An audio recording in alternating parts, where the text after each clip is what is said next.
when you're deeply ingrained in your business and all roads are leading back to you, and particularly if you're the main money maker in your business, it can be really frightening to take extended time out of it.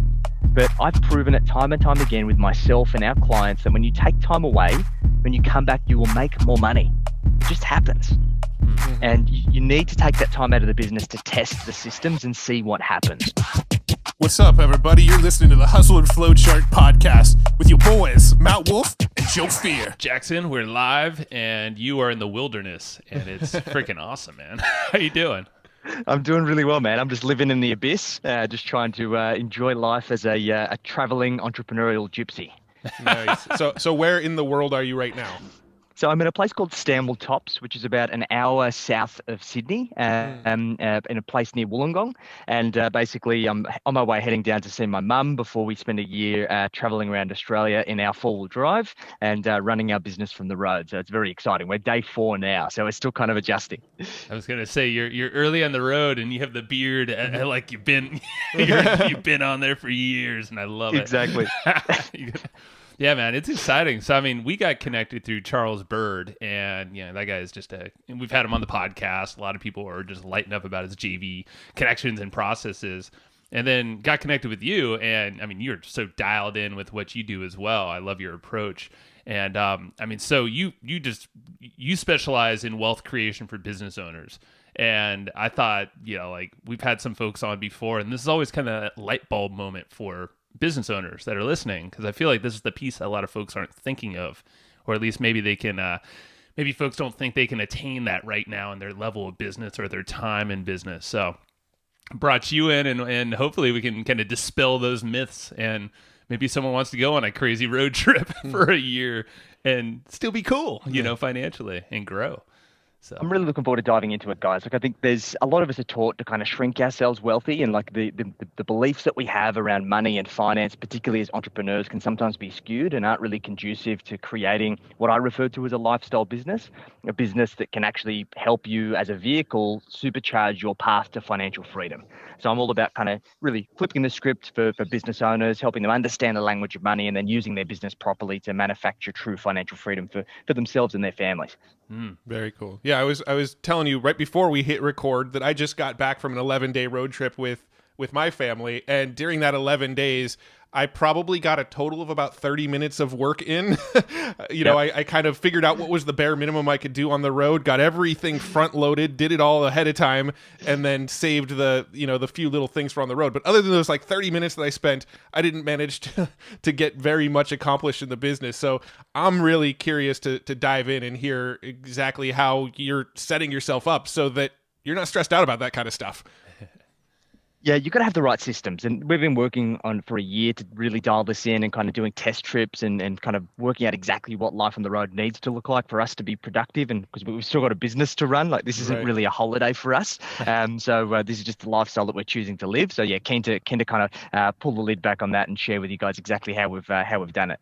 Right on, man. Well, let's make that a big piece. And I'm curious about the background. So before you got into the position into the lifestyle type business that you are running now, what was Jackson like beforehand? Like, was there a shift, like a pivot moment for you? Yeah, let's go back to the beginning, because I guess like many people who kind of look at me, they go, oh, Jackson, like you don't look like a typical finance guy. Like there's no kind of like 3-piece suits and like the polished look. Like you look like a mixture of like a hipster and a hobo. And that's kind of what I'm going for. I don't want to be a typical finance guy because I'm not. And I got into this space because of my parents. My parents were business owners. My mum was a hairdresser. She tried very hard to scale a successful salon and really struggled most of the way. My old man was a bit of a dreamer, entrepreneur at heart, but didn't really stick to any of his business pursuits long enough to really see success. And they always taught me good values as a kid. And they always said, Jackson, like if you want to be successful in life, you need to work hard for it. And this is coming from people that work 16-hour days for as long as I could possibly remember. And I remember realizing pretty early on that there was a disconnect between what they were telling me and the reality of their situation. Because if what they told me was true, they would have been squillionaires. But the reality was they weren't. They'd had to work very hard for every dollar they earned. And ultimately, I realized that there was something missing. They were working for money as opposed to money working for them. And I realized that something needed to change. Now, this particularly kind of come to a head where my old man, he's an incredibly hard worker. My original mentor taught me so many great things. And he basically worked himself to death. He worked for 40 years with this hope that he could retire at 65, be able to live this amazing lifestyle and kind of reap the rewards of all of his hard work. And unfortunately, at 66, he was diagnosed with late stage pancreatic cancer and he died shortly thereafter. And it was like a slap in the face for me because I could see myself going down that same trajectory of just working so hard, like 60, 70, 80-hour weeks and putting in the hours, like chasing that seven-figure business at the time, trying to chase all the accolades, trying to fund my lifestyle of driving the sports cars and going on the expensive holidays and living this kind of like high ticket lifestyle. And I realized that there was a big disconnect. This whole idea of deferring gratification for the future indefinitely, for like this greater tomorrow, like saving for the rainy day, Right. it just never resonated with me. And I realized something had to change. So I developed the mantra, live for today and plan for tomorrow. The whole idea of actually being able to have your cake and eat it too as a business owner. Because here's the thing, we all have the ability to create a business that allows us the financial means to support whatever it is that we want. Now, one of the lessons my old man taught me as a kid, and I didn't really understand it when I was younger, but I definitely understand it now, is that anything that you can perceive, you can conceive.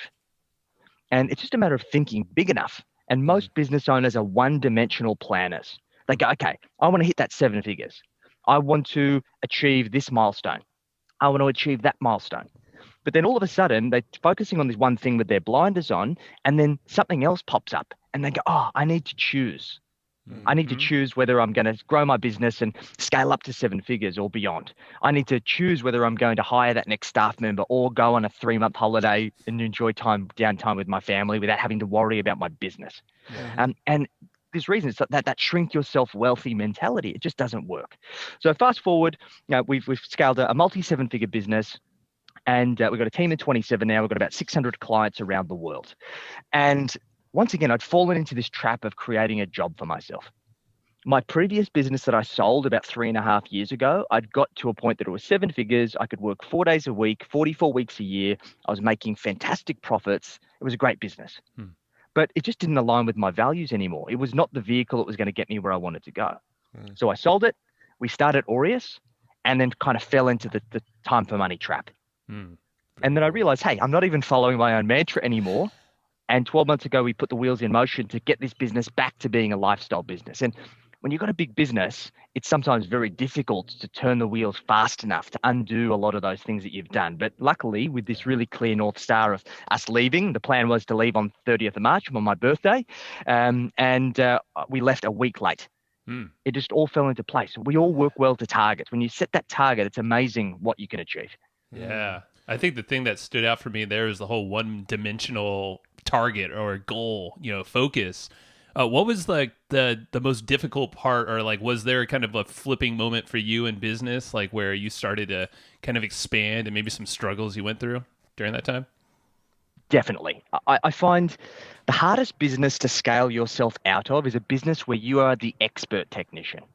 Like if you understand the craft, you are the master of the craft. You're the hero to the story. It's like the Jackson show. It's the Joe show. It's the Matt show, right? Yep. It's so hard for you to get yourself out of that. And we call it the technician trap because you're like most of us as entrepreneurs, particularly when you're running your own business and you're the technician, like you're often a 10 out of 10. Like you're the best that there is. And there's this big J curve that the longer you remain in that technician role, the bigger the J curve is when you exit out of that to try and replace yourself. Clients get the shits, systems break. It's so reliant on your IP and your skill set that you really have to simplify the way that you do things in order to deliver even close to the same value. And it's really, really difficult. And I myself struggle with that more than anything. So it was about understanding, well, okay, what do we need to do to turn this from being a service that's built around Jackson as being an advisor and a wealth coach for 14 years now, it's a unicorn. It's almost impossible to replace.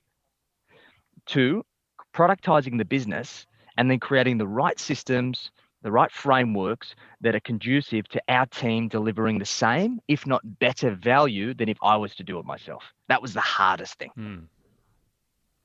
I could see that. It's like turning this ship, this big ship you've created. And it's like you almost have to balance the old with the new in this transition period? I mean, was it kind of like a smooth transition like that, or was it just kind of like burn the old ways, Yeah, go full we steam? tried to make it smooth because we didn't want to burn any clients in the process. Like we've got less than a 2% Right. attrition rate in our client base. Our clients love us. Our clients have been working with us for many years. And the reason why we've been so successful is because we are a client success oriented business. We guarantee all of the work that we do, and essentially like with money back guarantees. And if we don't get our clients a 4x ROI from working with us, we give them all their money back. And to date, we've never had to honor that arrangement because we invest so heavily in our client success that we always get them results. And the clients that do leave are typically ones that have gone the journey and they've actually made us redundant because that's our plan. We want them to be able to make us redundant. So we wanted to make sure that we could replicate that. And the most important thing was about creating a system that allowed us to focus on the outcomes for each specific client and then turn it from being the Jackson show to having a full team of advisors that could help get those clients those outcomes. And hey, it wasn't without its challenges.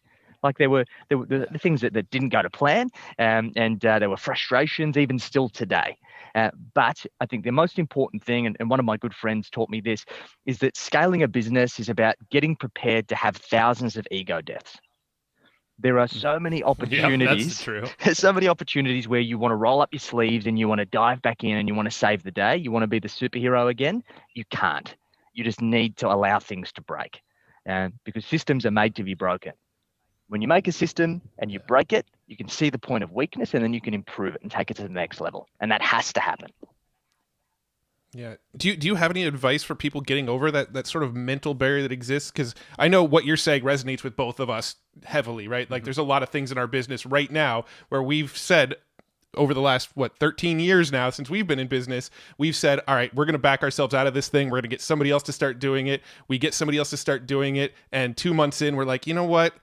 It was working a lot better when I was doing it. Let me just go back to doing this again. And I also feel like habits too, on top of that. And I feel like that cycle has sort of repeated itself so many times over the years of us finally going, yes, I got myself out of that.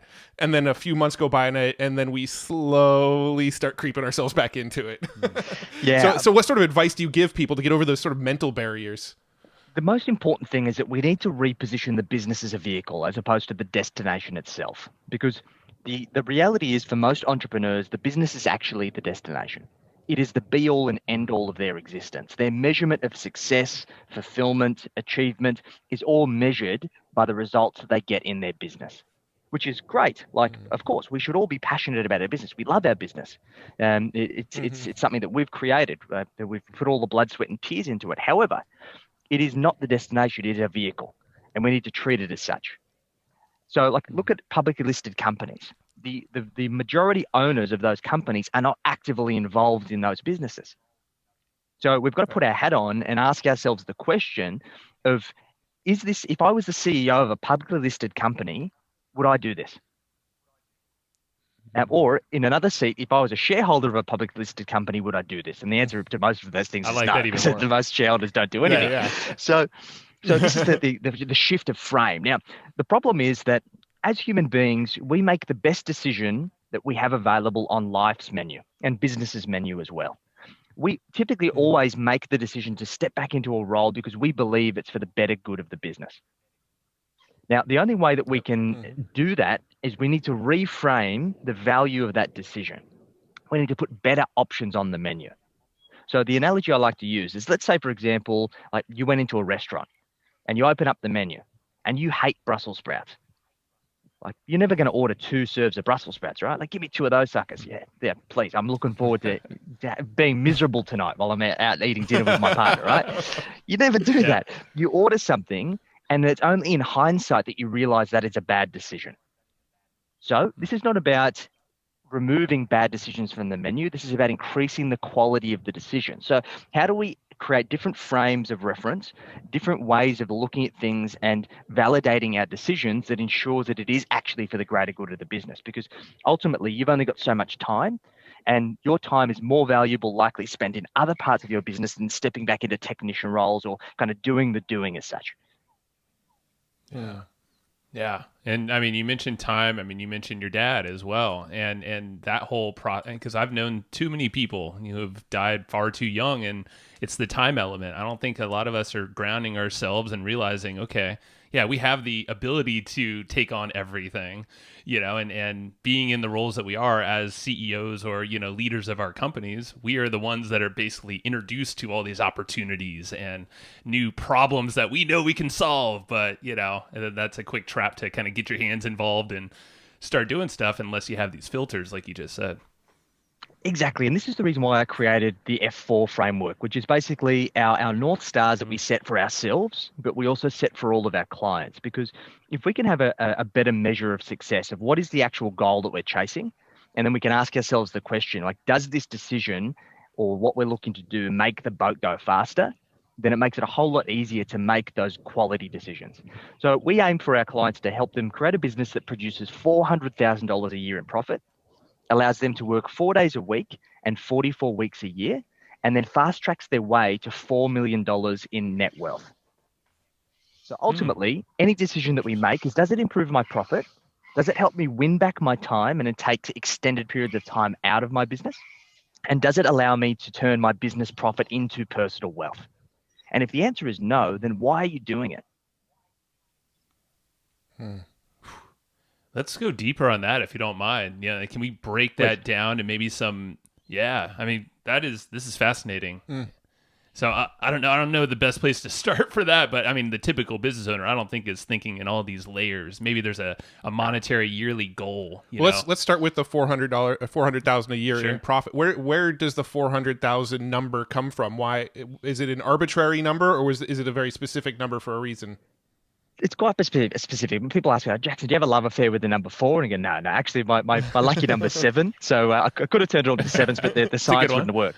So the whole idea of $400,000 a year in profit is that with $400,000 a year in profit, we should have the ability to live a phenomenal lifestyle and have enough surplus left over that would allow us to get ourselves on track for that $4 million in net wealth. Now, we've worked with thousands of clients over the years, and we've been able to work out that there is a point of diminishing returns in terms of personal income. Like, you get to a point where you go from drinking like a $20 bottle of wine to drinking a $100 bottle of wine. You go from driving a Lexus to driving a Porsche, right? You go from flying in coach to flying at the pointy end of the plane. Like, does your quality of life actually get any better? Probably not. So it's a pretty good benchmark in terms of a really great personal income that will afford you and your family the opportunity to live an amazing life and have a solid surplus. Now, the time piece. For most people, when it comes to time, most entrepreneurs, if they're in the right business and they love their business and they're no longer doing the shit jobs, the jobs that really frustrate them, that they're not best use of their time, that are outside of their zone of genius, most people don't want to retire. Most people want to retire because they get burnt out, because they're too reliant on in the business. All roads lead back to them. They're burning the candle at both ends. But if they're doing the things that light them up, that fill their cup, most people don't want to retire. So what they would like to do is buy their time back. So have a 3-day weekend every single week, go play some golf, spend more time with the family, take up your hobbies again, get fit, get healthy, whatever it is that you want to do. And then have the ability to take at least 2 weeks every quarter to allow you to take some downtime, reflect, revise, and have a better lens when you come back into your business. Because I don't know about you guys, Matt, for yourself with that trip that you took, like, how much more clarity did you have coming back from that time away about what you wanted to do in your business? Yeah, a ton. I mean, you could even say Joe's laughing over here because I came back and I'm like, dude, I have so many insights about our business after this trip. Exactly. There is a direct correlation between time out of the business and the success when you work on your business coming back into it, because we need we need proximity to get things done in our business, but we need distance in order to get the frame of reference and think big picture that will allow us to push our business forward. So it needs to be at a bare minimum 2 weeks every quarter. And $4 million in net wealth is that if we assume that we get a 5% income, and forgive the birds in the forest here, guys. So that's awesome. If we get $4 million in wealth, and let's assume that we get a 5% income on that wealth, we should be able to produce $200,000 a year in passive income. So if you've got your 400,000 of active income, 200,000 of passive income, imagine the things that you could do. Yep. And then you can reinvest that into higher earning vehicles if you wish, depending on the Exactly. scenario. But yeah. Well, Oh there's man. three This is stages to this, it's guys. Like we go through yeah. trading time for money, so then we could trade money for time, so then we can then trade money for money. And that's the aim of the game. That's Mm, how people get wealthy and create generational wealth. yep. Compound interest and you're just basically applying it all on that front. Yeah. 100%. Interesting. Okay. Yeah. Oh man, there's so many different things here. But I think the clarity thing, so going back to the whole time and time away from your business, because I've been thinking a lot about this, and I know every time I go on a trip, this last year has been very wonky for many of us. So I think that's probably stress levels and attention on a business might be heightened more than maybe a new business. So people are even more close to things. But yeah, taking that step back, or even if it's a long 3-day weekend and not being around a computer or phone and just thinking, going into nature is a great way, and just start like, it's almost like a whole macro picture, it's like you start like you came back with massive insights and you're like, nope, don't like to do that anymore. I'm not even pumped up on this. Well, I mean, speaking specifically into my road trip, like what happened was I spent 11 days not focusing on the business and realized how much I enjoy not having to focus on the business. And then I came back and went, we need to systematize the shit out of all this stuff that we're doing because it's so much better to not have to do it. Yeah. I agree 100%. And look, that can only happen when you have that distance from your business. And like it's really scary to start off with. Like when you're deeply ingrained in your business and all roads are leading back to you, and particularly if you're the main money maker in your business, it can be really frightening to take extended time out of it. But I've proven it time and time again with myself and our clients that when you take time away, when you come back, you will make more money. It just happens. Mm-hmm. And you need to take that time out of the business to test the systems and see what happens. So I started, this all started for me when I read the 4-Hour Work Week. I was on a plane, I was flying to Brazil, and I was reading the 4-Hour Work Week, and I just had this penny drop. And I go, wow, I don't think I can get my business to 4 hours a week because it's a service business. I think it's a little bit far-fetched for many businesses, but I think I can definitely get myself to 4 days. And I can drastically reduce my hours and I can really test the pace. So what I started doing is I started taking a couple of days out of my business. So I'd take 2 days off and I'd come back and I'd see what broke, what didn't work, I'd fix it, and then I'd go for 3 days. And then I'd go and do it again. I'd keep increasing days because ultimately different problems are going to arise obviously at different times when you leave, but also for different durations of time. And I think it really tests the value and the credibility of your systems, the longer the amount of time you can take out of your business. That's interesting. I like that. It's almost like split testing or, seeing the limits. And now you're starting a road trip for 12 months. Yeah. I mean, is this going to be the longest time that you've ever been, well, not Definitely. totally away, but kind of? Definitely. Yeah. And I guess the whole idea of it was about really using it as an opportunity to really hand over a lot of these responsibilities and only focus on the stuff that's really going to push the needle forwards for me as a CEO of the organization and really empower the team to kind of pick up on everything else and start being the heroes themselves. I'm curious, what sort of things did you have to do in advance of leaving on this trip to make sure that you felt real confident that things were going to keep cranking along while you're gone? Yeah, great question. So when we built the business, my business partner, Sam, and I, and we did our original business plan, we realized that we always wanted to be top heavy on client success to make sure that we could always deliver amazing results. So for that reason, we built our back-end delivery teams much faster than what we built our front-end marketing and sales team. So the vast majority of the marketing and the sales activity was done by Sam and I.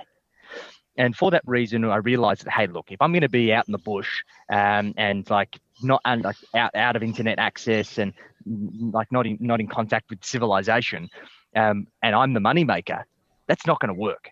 So the first thing we did is we built a quadrant system. So basically, any decision that we make in the business, we consider the F4 framework. And then the next thing we consider is the needs of the business.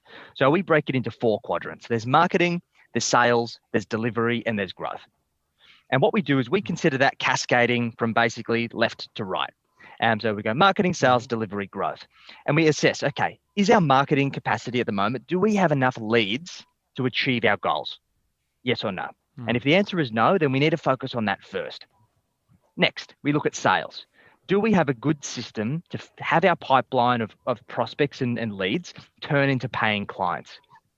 Then delivery. Do we have the ability to deliver exceptional outcomes to our clients to turn them from clients into raving fans, to get them to refer like crazy? And do we have good utilization of our delivery team? And then growth.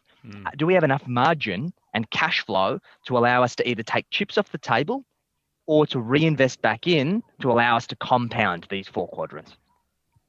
Now, the areas that lacked the most for us were marketing and sales. So we built a sales team. We hired some salespeople. We trained them in our way. I simplified the sales process because it was very much built on my IP. And we got somebody who'd never had a day of finance experience in his life and trained him to do our sales. Wow. So we proved the system worked. And then marketing. Still to an extent, I do a lot of the marketing, but the marketing effort changed. It became leveraged. As opposed to one-to-one marketing, it's now one-to-many marketing. Platforms like this, speaking engagements, writing books, doing PR. All of these things are what now fuels our marketing machine, because we deliver a ton of value, and then people just say, hey, I really like what this guy has to say. I want to put my hand up and have a conversation. Super smart.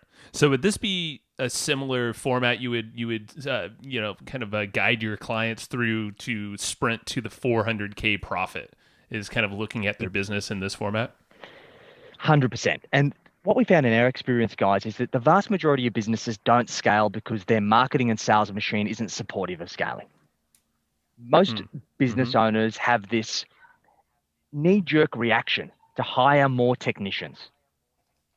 And then ultimately they end up always remaining as the moneymaker, and they end up spreading themselves too thin between being a technician, being a manager, and being a leader of the business. You can always find technicians to do the job. That's typically the easiest part, as long as you've got a systemized and productized service offering. So if your service offering is too complicated, simplify it and allow just the average person, the median person, when it comes to scaling your business, to be able to do it. Because if you're trying to build a service offering around you being the unicorn, it's never going to work. You're never going to find that person. Next thing you need to do is you need to create a really simple sales system. And that comes down to making sure that you're actually selling profitably. One of the first things we do for all of our clients when we analyze their financial trajectory, we help them build their personal financial roadmap. We reverse engineer that into an income target. We tell them how much profit and revenue that they need to produce. And then normally they go, oh shit, that's a lot of sales. That's a lot of clients I've got to work with. And then we ask them, okay, when was the last time you increased your price? Never. Or a year ago, or 5 years ago. And we actually show them, instead of just chasing more leads, what happens if we increase your price by 10% or 15%? Or 20%. And then the penny drops, because ultimately it costs you nothing to increase your price. If you can articulate your value, then what's stopping it? And then the last thing we do is we help them work out what are their numbers they need to hit, so we can connect the leads that they need in their business to the outcomes that they're trying to achieve personally. So if I can say, hey guys, you need 100 leads a month in order to hit your 400K a year in profit, and that's going to allow you to buy the beautiful house you want, drive the car you want, send your kids to the school that you want, you're going to be a lot more invested to go chase that 100 leads, right? Definitely. That's really cool. I mean, it simplifies the whole framework, and it's something you can keep building on top of, which is nice. I mean, because I would assume that's when, that's when the time focus comes into play. It's like, okay, now let's start shaving off some work time of your work weeks and getting yourself in a much higher in position, at least in your role in the company. Exactly. Yeah. And this is about putting a dollar value on that time as well, because the reason why most people do like what we call the kind of the $20 tasks is because they don't actually have a value on their time, and time is the rarest commodity that we actually have. So the simple way that we do this is we work out, okay, based on where your business is at right now in terms of annual revenue, work out how many hours you're doing a week on average, times it by the average number of weeks per year, and then divide your annual revenue by that weeks per year. So let's do a quick example here, guys. I'm just going to pull out my trusty calculator. Let's assume that you're doing 60 hours a week and you're doing that 48 weeks a year. So that's 2,880 hours. And let's assume that you're doing $1 million a year in revenue. That means that your hourly rate is $347 an hour. And of course, if you can reduce the number of hours you're working, it means your hourly rate is higher, right? So what tasks do you do that you couldn't outsource for less than $347 an hour? Not many, right? Yep. Yeah. So Yeah, you this start is the going down the list, calculation we and it's do. a quick. Yeah, it's a quick thing. You're like, oh, nope, can't do that. Nope, nope, nope. Well, I'm curious because there is a little bit of a chicken and the egg thing there too. So like let's speak specifically to maybe smaller businesses that are kind of early on in their growth phase. And I think there's some struggles with feeling comfortable going and hiring, so that's when they sort of develop all these skills, right? They develop the skills in the early day where they feel like they're the expert, and then they never feel comfortable going and paying to outsource it. But also by that point, they feel like they're the expert because they've done it so well in their business. Right. There's like this chicken or the egg thing where it makes it difficult to bring in new people. So, maybe the people that are struggling right now that feel like, okay, I can't afford to hand this off to somebody else, what would you tell them? You can't afford not to, because ultimately the chicken or the egg is ultimately about that you only have so many hours. And by freeing up your hours and investing it into the right place, you will inevitably make more money. And ultimately what we need to work out is there are really low cost solutions that we have available of using VAs and executive assistants overseas that'll cost you about $10 an hour and can get you out of all of the low value tasks. So what I talk about in my second book is what we call the low value task matrix. So we create another quadrant that we've got high value and low value tasks, and we've got love and loathe. And what we want to do is we want to go into a time audit of the last 2 weeks and dump all of your tasks that you've done into each of those 4 quadrants. High value love, high value loathe, low value love, low value loathe. Work out on average per week, how many hours are you spending in anything outside of that zone of genius, the high value love tasks. Now, the first thing we want to do is get rid of the low value loathe, the things that aren't pushing the needle forwards that just need to be done, and you hate doing, like checking your emails. Like a couple of years ago, I did this analysis for myself when I was writing my second book. And I worked out that I was spending about 720 hours a year checking my emails. Mm-hmm. Now, it was mind-blowing to me. And I did the calculation on it, and I go, okay, well, my effective hourly rate's about $1,000 an hour. I need to work out 720 hours. You do the maths. It's nearly $1 million a year in opportunity cost. So I said, okay, I'm going to commit and teach my executive assistant how to run my inbox. And I want to reduce my time spent in my emails to 30 minutes a day. Perfect. And I said, okay, I'm going to give her a month to learn it. And she mastered it in 3 days. And you're like, wow. What was I waiting for? Exactly.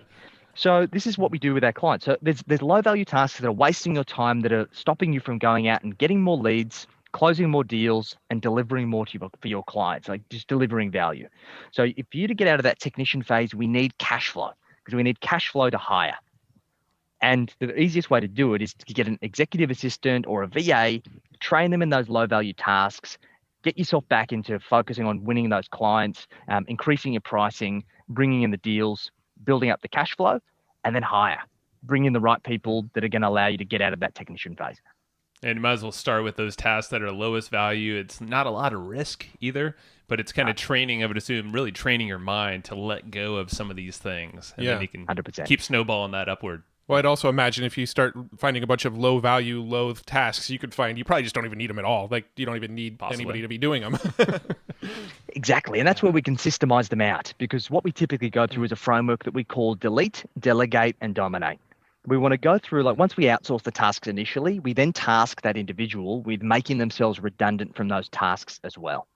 And because we're trying to upskill that individual over time as well, because if they're learning what you do and helping you become really efficient, then we want to make sure that they're being efficient with their time too, because their productivity is directly tied to your productivity.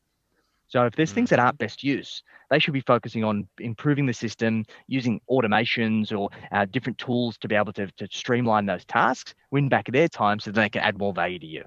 Yeah, see, it's a big snowball effect going across the 100%. Board. I love the frameworks. These are freaking perfect. I mean, this is the stuff. I mean, this is wealth education kind of in a nutshell, but these are the mechanisms to kind of get to that point. I mean, so yeah. What's the biggest, like, so if someone says, this is all great and all, but really, I don't know, just do it. I mean, are there common sticking points or I guess excuses that you hear that stop people? Yeah, there are. The biggest lapse in people doing these things, because it's all common sense stuff. This is not rocket science, guys. But ultimately, The problem is that most people don't have a game plan when it comes to what they're actually trying to achieve outside of their business. And we believe that focusing on repositioning your business as a vehicle comes down to having the right game plan outside of your business. And what we focus on doing is we basically help our clients go through what we call a 20-year roadmap. And the 20-year roadmap basically goes through all of their lifestyle and financial goals over the course of 20 years. We then reverse engineer all of those goals into an action plan and an income target, then into a profit target, then into a revenue target, then into their KPIs and their activity. And by doing this, this now allows us to align the activity with the outcomes that they really want. And this is the catalyst for reframe. Now, many people, when I talk about 20 years goals, like they go, oh gosh, I don't even know what I want in a year, let alone 20 years. And this is on purpose. Right. This is about creating a shock to the system to get you thinking bigger picture about the consequences of inaction and the benefits of doing what you should be doing with your business and using it as that vehicle to manufacture financial freedom. Because I think the definition of financial freedom is being able to do what you want when you want. And the vast majority of businesses and business owners have just created a job for themselves. So all we need to do is do the opposite of that. If we can create a business that isn't a job, that we can do the things that we enjoy when we want to do it and have the freedom and flexibility to live life on our own terms, whether that be living in a truck and traveling around like an entrepreneurial gypsy or whatever you define that success to be, then business is fun again. And this is a mantra actually since Matt, you've been back. Remember, we've been talking and saying this a lot is like, you know what? We want everything to be fun, simple, and consistent. You know, so have that momentum. But fun is first. Fun is first. With our 100%. business, we've made it a focus that if we're not having fun with things in our business, that thing needs to go. Exactly. We want everything we focused on to be fun. And I think this is, I mean, this might be a sort of shift in topic, but I feel like this is something we've talked about a lot on this podcast that I think is hard for a lot of people. I don't know if that's the right wording, but anyway, we've talked about this a lot on the podcast about enjoying the journey. Like when you're as an entrepreneur, you should be more focused on enjoying what you're doing on a day-to-day basis and not focused on, okay, I need to get here and then I'll do X. And then once I get here, then I'll do X. You know, like the journey should be where you're enjoying it, not getting to that destination. Right. And I think that's sort of an overarching theme of our podcast that we've been trying to harp on, and I feel like you embody that with what you're doing and with what you're teaching. Well, you talk on my language because my first book is actually entitled "Enjoy the Journey: Creating Wealth and Living the Life That You Desire." So this is definitely my mantra, and I fall into the trap myself, guys. That I've always been quite goals oriented, and there's always that next goal, and like you're so focused on achieving that thing, and when you actually achieve it, you go, "Oh, that's nice. What's next?" And like you don't even stop to reflect on like the value of your accomplishments. And it's not sustainable because that little voice in your head is always going to say, I want more, I want more, I want more. And it's never good enough. It becomes an addiction. And then that's where many people just end themselves in a position where they're down a dark and stormy road because they've been so focused on doing the work that they're actually not on the path for what they actually intended to create in the first place. And it's so hard to unwind. Like you speak to many successful entrepreneurs, whether it be Jack Ma from Alibaba, or you speak to Elon Musk, and all of these individuals, they see all of the kind of the glitz and the glamour, the billion-dollar lifestyles and the kind of the Playboy the Playboy appeal, right? But when you really boil it down, it's like Elon Musk, whenever he speaks and people say, "Don't envy me." Like I'm running multiple companies. I've got all of these kids. I work 16, 18-hour days, 7 days a week. There's nothing to envy. And that's not the lifestyle that I want. And that's not the lifestyle that the vast majority of business owners that I work with want either. They want to have a business that fuels their dream lifestyle and allows them to live life on purpose. Yeah. Why? I mean, like I know Elon's sleeping at his factory a lot of times, and he will say that. It's like, do you really want to do that with your business? Maybe. But yeah, he's probably not the North Star for all of us to embody for a lifestyle. I feel like with someone like Elon, like his life's mission is also the goal of his company, right? Like the goals of his companies are to colonize Mars and to provide more sustainable energy and to reduce reliance on fossil fuels, right? Like his mission in life is also his businesses. I think for most of us and most of the people listening, our mission in life isn't also the goal of our business. Our mission in life is to enjoy time with family, travel more, experience the finer things in life. And the business needs to be that machine that makes that possible for the mission outside of the machine. Thought about this a lot. And ultimately, my business is a vehicle for me to live life on purpose, because my whole mantra has been, how do I empower as many business owners as possible to manufacture that financial freedom and realize that exact outcome that you've just mentioned, Matt? And this is about getting your business sorted so you can work smarter, not harder, creating wealth so you can live life the way that you want now, as opposed to waiting until you're old and grey. And then the third part to this is creating generational wealth so you can provide future generations with the opportunity to do things that fill them with purpose, not have to work because they have to.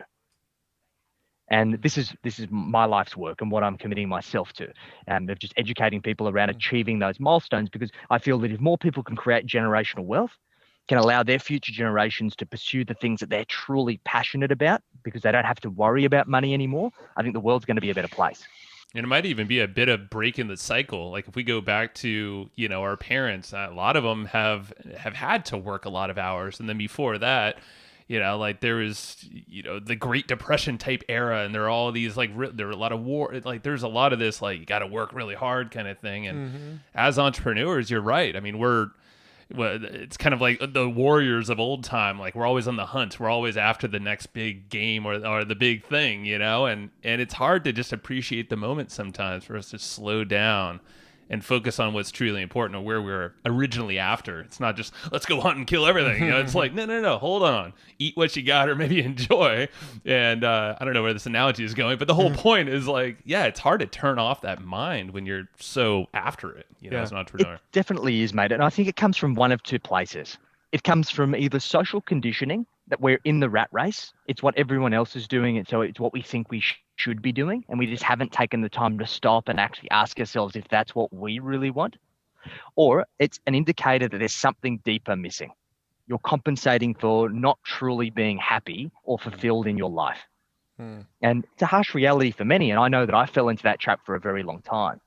It was actually prior to my father's passing, I was that individual.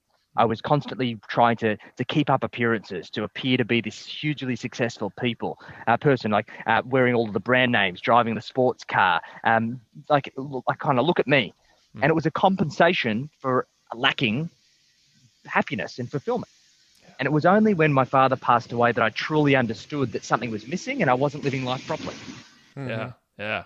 No, I actually really, obviously I'm going to qualify this with the coronavirus, and the pandemic was a horrible thing and all that, but there is some good to come out of it. And I think one of the things that is sort of a positive to come out of it is the way businesses are kind of trending, and the way the sort of workforce is trending right now. I think it's been a big eye-opener for a lot of companies that, hey, we don't need people to come into the office every day, but it's also been a big eye-opener for the employees realizing there's actually a better way, and maybe this whole 9 to 5, 5 days a week sort of thing isn't all it's cracked up to be. Maybe, and I do really think that the coronavirus pandemic sort of shifted the way a lot of people think about work and lifestyle and how they blend together. And I really do think we're sort of in a time right now where people realize you can kind of blend the two together, and there can be fluidity between your personal life and your business, and you can travel and still work for somebody else, and that sort of thing. And I think that's one of the really good things to come out of the pandemic, and I feel like people like us, it's something we might have figured out a little bit earlier than that, but I do feel like there's this kind of cool global trend that's happening in that direction right now. I agree with that completely. It was famously said by Winston Churchill, if we fail to learn from history, we're bound to repeat it. And if we go back 150 years, the vast majority of people were self-employed. Employment didn't exist. Employment is a construct of the last 100 years of the Industrial Revolution, because they needed employees to fuel the machine. But I think now it's coming full circle, and people are coming back to really wanting that freedom and flexibility. And I think far more people are going to become self-employed as part of the process. Yeah, absolutely. Definitely agree. Yeah. So I don't know. This is, I want to see more people doing road trips like you around wherever they live or elsewhere.